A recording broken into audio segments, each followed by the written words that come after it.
Tell us a little bit about Debbie and Clare, first of all, because they've been together for 17 years, hadn't they? And they had a good life together. They were rarely apart. Mm-hmm. Yeah. And what was she like as a sister? Very kind, caring. Give you a last penny if she had it. Always just...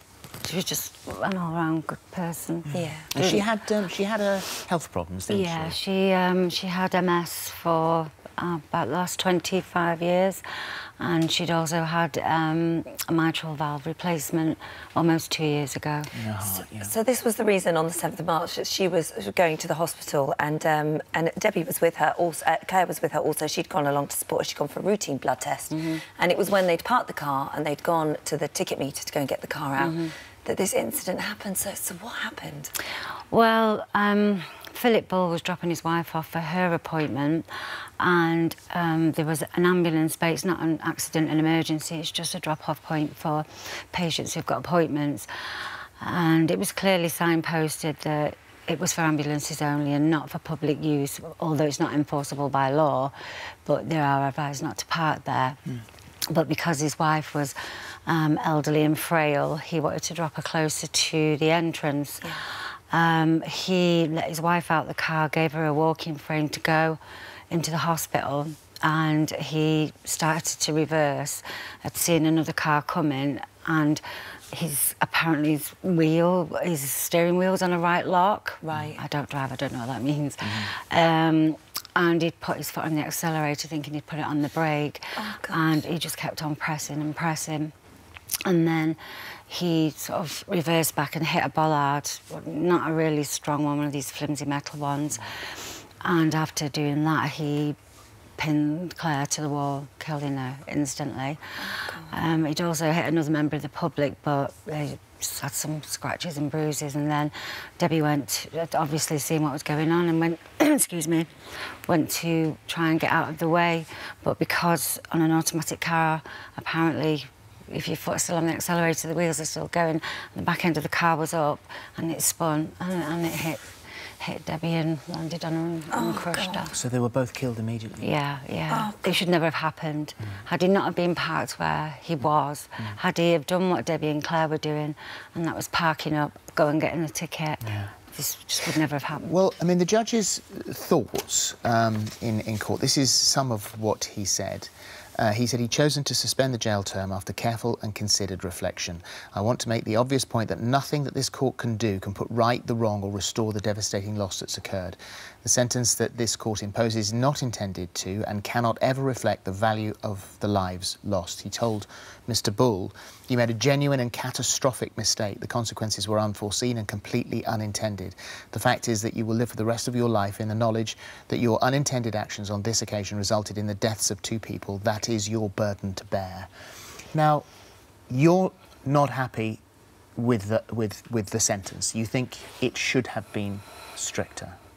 Yeah, I mean, my parents alone, if you could actually see them, I mean, Phillip Bull didn't just kill them, 2 people that day. He's killed a whole family, he's killed 2 families. My dad, you know, when he pleaded guilty to dangerous driving, he said, "Now I can die happy." And he even expressed a wish to die, and he's actually dying in front of our eyes. He really, really is. Because at the moment, the DVLA, on turning 70, the DVLA will send people a new form to renew their licence. They have to renew it every 3 years. And they have to declare, all they have to do, it's not a new test, they just have to declare on the form that they're still fit to be able to drive. So it's their responsibility in order to judge this for themselves. You feel that because, as a 90-year-old man, he chose to get behind the wheel of that car that day, and that if he was responsible enough to do that, then he'd be responsible enough to do the time. Yeah, I mean, you know, most of the press kind of just put out, you know, he was 90 years old, he was looking after his 87-year-old elderly wife, etc. He's still able to care for her. We all in our lives make terrible, terrible mistakes, and some of them can be catastrophic. So this is a 90-year-old man with an 85-year-old wife. He's been caring for her for 65 years. She has multiple health issues. Is there anything to be gained by locking him up? You know, probably not with hindsight, but we would have liked an apology. We've never even had an apology. He mentioned in his police statement that, you know, he was remorseful for what's happened, but he's never actually addressed the family. Well, he told the courts, I cannot think of any way worse to come to the end of my life, having now ended the lives of others. And you felt that actually he was more worried about how it was affecting him than how it was affecting another family. Yeah, I mean, even on the day that he pleaded guilty to death by dangerous driving, there was no remorse. There was nothing on his face. He never looked at us once.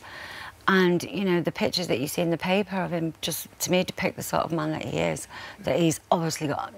He's not...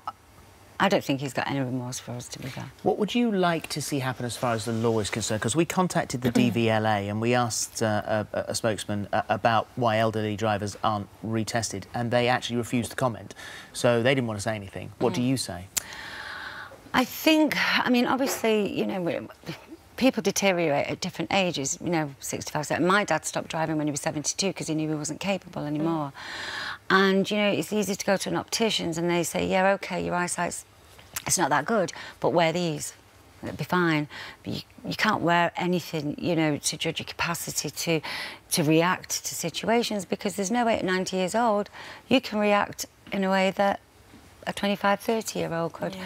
So I think really this should be retested to make sure, you know, that they've got the reaction times that are needed. They need to consider that.